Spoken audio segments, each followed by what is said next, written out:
آئیے کوما کی کہانی پر ایک نظر ڈالتے ہیں۔ دیکھیں، یہ کہانی ہے دھوکے، خاندانی سازشوں اور جھوٹے رشتوں کی۔ مطلب یہاں ہر کردار اپنے مقصد کے لیے دوسرے کو استعمال کر رہا ہے، چاہے وہ اعتماد جیتنا ہو یا بچے کی تحویل لینا۔ تو سب سے پہلی بات، امیر نے اپنے ہی بھائی کاران پر ایک نقلی قاتلانہ حملہ کروایا۔ کیوں بھلا؟ تاکہ وہ آخری وقت میں اسے بچا کر ہیرو بن سکے اور کاران کا شک بھی دور ہو جائے۔ اور ہاں، اس کا یہ پلان کامیاب ہو گیا۔ کاران دھوکے میں آ گیا اور اس نے امیر پر پھر سے بھروسہ کرنا شروع کر دیا۔ دوسری طرف کاران اور سیما نے ایک بچی عالیہ کی تحویل حاصل کرنے کے لیے جھوٹی شادی کی ہوئی ہے۔ سوشل سروسز والے ان کی جانچ پڑتال کر رہے ہیں اور یہ دونوں ایک خوشباش جوڑے کا ڈرامہ کر رہے ہیں، لیکن یہ ناٹک زیادہ دن چلنے والا نہیں لگ رہا۔ اور آخر میں ایک اور کہانی ہے۔ لیلا اپنے سابق منگیتر محمد کو، جو اپنی یادداشت کھو چکا ہے، اپنے گھر میں چھپا رہی ہے۔ وہ ڈرتی ہے کہ اگر اس کے موجودہ ساتھی فرید کو یہ پتہ چل گیا تو سب کچھ ختم ہو جائے گا۔ اور مصیبت یہ ہے کہ فرید کی خالہ، جو لیلا کو پسند نہیں کرتی، اس کی جاسوسی کر کے یہ راز فاش کر دیتی ہیں، جس سے لیلا کا رشتہ خطرے میں پڑ جاتا ہے۔ تو بات سیدھی سی ہے، ہر کردار جھوٹ کے جال میں پھنسا ہوا ہے، جہاں ایک غلطی ان کی زندگیوں کو تباہ کر سکتی ہے۔ کہتے ہیں کہ سچائی آزاد کرتی ہے، لیکن یہاں ایسا لگتا ہے کہ سچائی سب کچھ تباہ کر دے گی۔ چلیں پھر پہلے اور سب سے ڈراماٹک فریب سے شروع کرتے ہیں۔ کہانی کا آغاز ہی ایک ایکشن فلم کے سین کی طرح ہوتا ہے۔ کران نامی ایک کردار سڑک پر ہے اور ایک تیز رفتار گاڑی سیدھی اس کی طرف آ رہی ہے۔ وہ تقریباً کچلا ہی جاتا کہ آخری لمحے میں عامر نامی ایک شخص اسے دھکا دے کر بچا لیتا ہے۔ بظاہر تو یہ ایک بہت بڑی ہیرو والی حرکت لگتی ہے۔ بالکل، لیکن یہاں سیاق و سباق بہت اہم ہے۔ جی، کیونکہ اسی عامر پر کران اور اس کا خاندان کچھ عرصہ پہلے آگ لگانے کا الزام لگا رہے تھے۔ صحیح، تو جس شخص کو وہ ایک مجرم سمجھ رہے تھے، وہ اچانک ان کا نجات دہندہ بن کر سامنے آ جاتا ہے۔ یہ ایک بہت بڑا جذباتی جھٹکا ہے جو کسی کے بھی خیالات کو تہو بالا کر سکتا ہے۔ بالکل، اور کران کا خاندان تو فوراً عامر کا شکر گزار ہو جاتا ہے۔ لیکن اصل کہانی تو پردے کے پیچھے چل رہی ہے۔ اچھا، ہمارے ذرائع ایک فون کال کا ذکر پڑھتے ہیں جس سے پتہ چلتا ہے کہ یہ کوئی حادثہ تھا ہی نہیں، یہ عامر کا اپنا بنایا ہوا منصوبہ تھا۔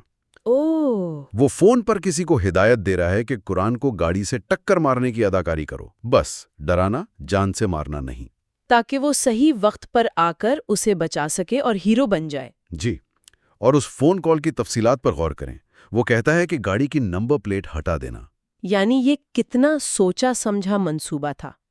یہ صرف ایک الزام کو دھونا نہیں ہے۔ عامر یہاں صرف قرآن کا اعتماد نہیں جیت رہا، وہ ایک احسان کا قرض بنا رہا ہے۔ احسان کا قرض؟ یہ کیا ہوتا ہے؟ مطلب جب کوئی آپ کی جان بچاتا ہے تو آپ لاشعوری طور پر اس کے مقروض ہو جاتے ہیں۔ یہ قرض عامر کو مستقبل میں قرآن کو مزید استعمال کرنے کا موقع دے گا، جو صرف شک دور کرنے سے کہیں زیادہ خطرناک ہے۔ یہ تو بہت گہری بات ہے۔ یعنی یہ صرف ایک دفاعی اقدام نہیں تھا، بلکہ ایک جارحانہ چال تھی۔ بالکل۔ بعد میں جب سیما نامی ایک کردار عامر سے اس بارے میں پوچھتی ہے تو وہ اعتراف بھی کر لیتا ہے۔ کہتا ہے کہ کران مجھ پر شک کر رہا تھا، اس لیے مجھے اپنی بے گناہی ثابت کرنے کے لیے یہ ڈرامہ کرنا پڑا۔ لیکن کیا یہ واقعی اتنا آسان ہے؟ کیا ایک انسان اتنے گہرے شک کو صرف ایک واقعے کی بنیاد پر ختم کر سکتا ہے؟ یہی تو سوال ہے۔ یہاں ایک نفسیاتی اصول کام کر رہا ہے جسے فکری نام ہمواری کہتے ہیں۔ کران کے دماغ میں دو مخالف خیالات تھے، عامر ایک مجرم ہے اور عامر نے میری جان بچائی۔ ان دونوں خیالات کو ایک ساتھ ماننا ذہنی اذیت دیتا ہے، اس لیے اس کا دماغ آسان راستہ اختیار کرتا ہے۔ وہ پہلے والے خیال کو، شک والے خیال کو مسترد کر دیتا ہے تاکہ اس کی دنیا کی سمجھ میں ایک توازن آ سکے۔ اچھا، تو عامر نے اسے صرف جسمانی طور پر نہیں بچایا، اس نے کران کو نفسیاتی طور پر سچائی کو اپنے حق میں بدلنے پر مجبور کر دیا ہے۔ اور اس کا منصوبہ کام کرتا بھی نظر آتا ہے۔ کران اپنے دوست جان کو فون کرتا ہے اور کہتا ہے کہ جائے وہ کنواں کے کیمرے چیک کرو، لیکن پولیس کو مت بتانا۔ یعنی وہ اب بھی خود کچھ سمجھنا چاہتا ہے، لیکن اس کا رویہ بدل چکا ہے۔ جی، وہ ماننے لگتا ہے کہ جو شخص میری جان بچانے کے لیے اپنی جان داؤ پر لگا سکتا ہے، وہ میرا دشمن کیسے ہو سکتا ہے؟ اور یہ شکر گزاری ایک ہتھیار بھی بن جاتی ہے نا؟ کیسے؟ اب اگر کران عامر پر دوبارہ شک بھی کرے گا تو اسے خود پر شرمندگی ہوگی کہ وہ اپنے نجات دہندہ کے بارے میں ایسا سوچ رہا ہے۔ بالکل، عامر نے ایک بہت بڑا خطرہ مول لیا، لیکن اس کا انعام اس سے بھی بڑا تھا، کران کا اعتماد اور اس پر ایک نفسیاتی برتری۔ اس نے کران کو ایک ایسی پوزیشن میں ڈال دیا ہے جہاں شک کرنا اب ایک اخلاقی بوجھ بن گیا ہے۔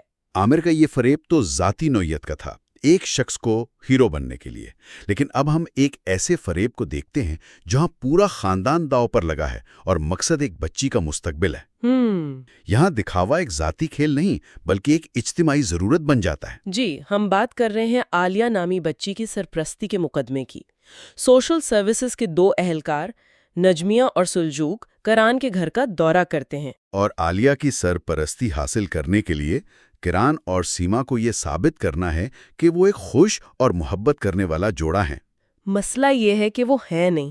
بالکل نہیں، اور وہ اس ڈرامے کو شروع کرتے ہیں۔ وہ بتاتے ہیں کہ ان کی شادی محبت کی بنیاد پر ہوئی، وہ بہت خوش ہیں، لیکن ان کے جھوٹ کی بنیادیں بہت کمزور ہیں۔ جیسے؟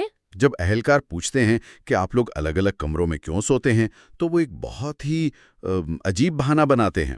کیا؟ کہ کران کو نزلہ ہے اس لیے وہ الگ سو رہا ہے تاکہ کوئی اور بیمار نہ پڑ جائے۔ یہ سن کر ہی لگتا ہے کہ کچھ گڑبڑ ہے۔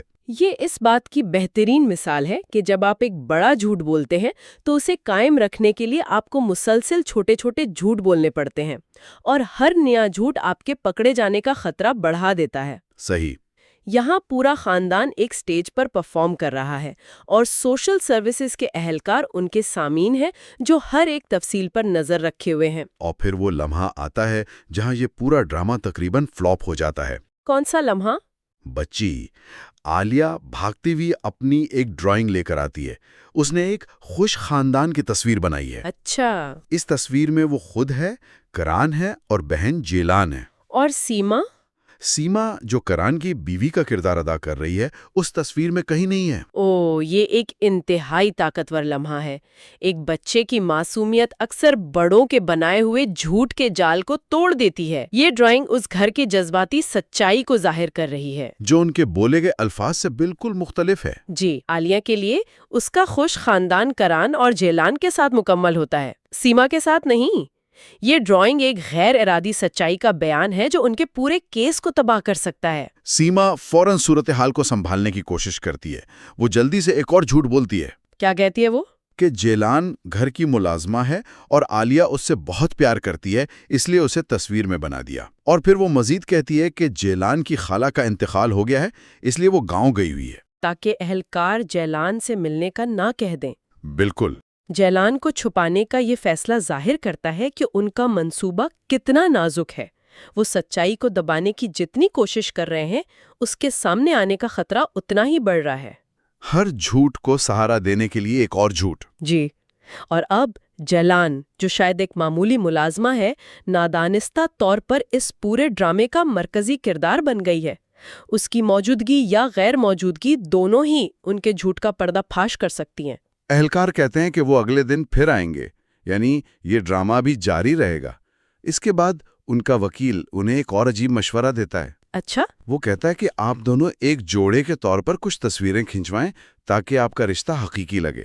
یہ بات تو میری سمجھ سے باہر ہے۔ ایک طرف وہ سوشل سروسز سے جھوٹ بول رہے ہیں اور دوسری طرف ان کا وکیل انہیں مزید دکھاوا کرنے کا کہہ رہا ہے۔ وہ بالکل یہی کر رہے ہیں۔ یہ ایک کیا کہتے ہیں من گھڑت ثبوت بنانے کی کوشش ہے۔ جب آپ کی حقیقت کمزور ہو تو آپ اس کی نمائندگی کو مضبوط کرنے کی کوشش کرتے ہیں۔ یعنی یہ فوٹو شوٹ بذات خود ایک استعارہ ہے۔ وہ ایک ایسی خوشی کی تصویر بنا رہے ہیں جو حقیقت میں موجود نہیں ہے، صرف ایک رپورٹ کے لیے۔ وہ سچائی تخلیق نہیں کر رہے ہیں، وہ سچائی کا فریب نظر تخلیق کر رہے ہیں۔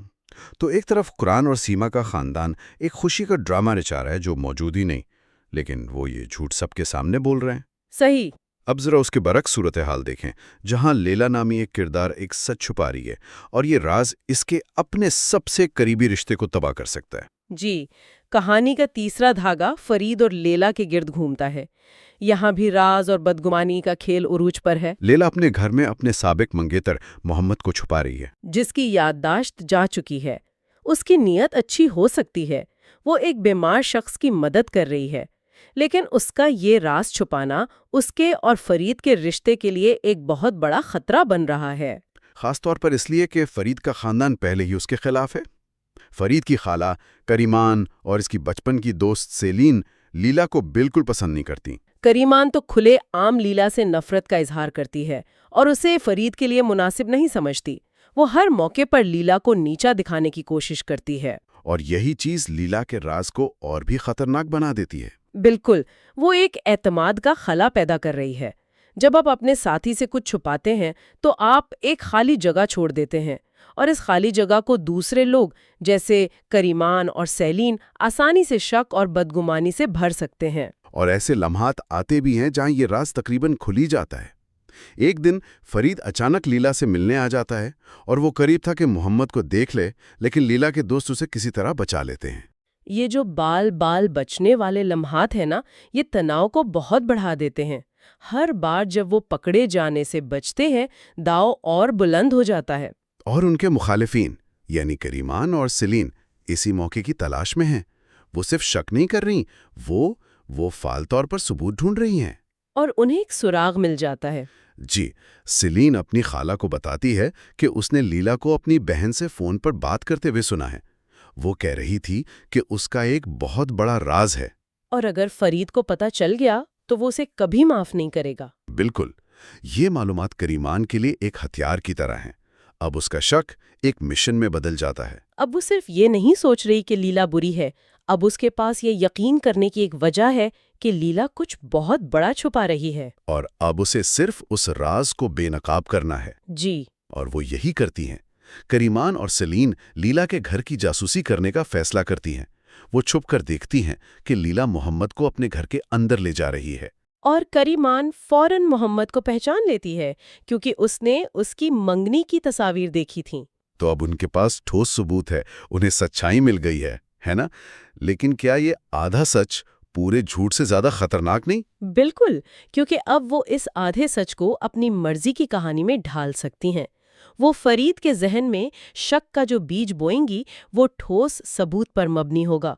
ہم نے اپنی آنکھوں سے اسے اس کے سابق منگیتر کے ساتھ گھر میں جاتے دیکھا، بھلے ہی اس ثبوت کی تشریح غلط ہو۔ یہ تصدیقی تعصب کو جنم دے گا۔ فرید مستقبل میں لیلا کی ہر حرکت کو اسی شک کی نظر سے دیکھے گا۔ کریمان کو پوری کہانی جاننے کی ضرورت ہی نہیں ہے۔ اس کے پاس جو آدھا سچ ہے وہ فرید اور لیلا کے رشتے کو تباہ کرنے کے لیے کافی سے زیادہ ہے۔ تو آج ہم نے دیکھا کہ کس طرح ہر کردار اپنی حقیقت کو چھپا کر ایک نقاب اوڑے ہوئے ہے۔ عامر ایک جعلی ہیرو ہے جو ایک جرم چھپانے کے لیے بنایا گیا ہے۔ کران اور سیما ایک جعلی جوڑا ہے جو ایک بچی کی خاطر ایک دوسرے کو برداشت کر رہے ہیں۔ اور لیلا ایک خطرناک راز چھپا رہی ہے جو اس کے سب سے عزیز رشتے کو تباہ کر سکتا ہے۔ ہر کوئی کسی نہ کسی شکل میں فریب دے رہا ہے۔ اور ان سب کے بیچ میں جیلان ہے جو بظاہر ایک معمولی ملازمہ ہے، لیکن نادانستہ طور پر عالیہ کی سرپرستی کے معاملے کا مرکزی نقطہ بن گئی ہے۔ اس کی غیر موجودگی اور عالیہ کی ڈرائنگ میں اس کی موجودگی دونوں ہی اس خاندان کے جھوٹ پر سوالیہ نشان ہے۔ وہ موجود نہ ہو کر بھی سب سے زیادہ موجود ہے۔ تو اس سب کے بعد ایک اہم سوال ذہن میں آتا ہے جسے ہم اپنے سامعین کے لیے چھوڑ جاتے ہیں۔ ایک ایسی دنیا میں جہاں ہر کوئی ایک کردار ادا کر رہا ہے، ہیرو سے لے کر خوش جوڑے تک، حقیقی سچائی کیسے مل سکتی ہے؟ اور کیا ہوتا ہے جب ایک بچے کی سادہ سی ڈرائنگ بڑوں کے احتیاط سے بنائے گئے تمام جھوٹ سے زیادہ سچ بول جاتی ہے؟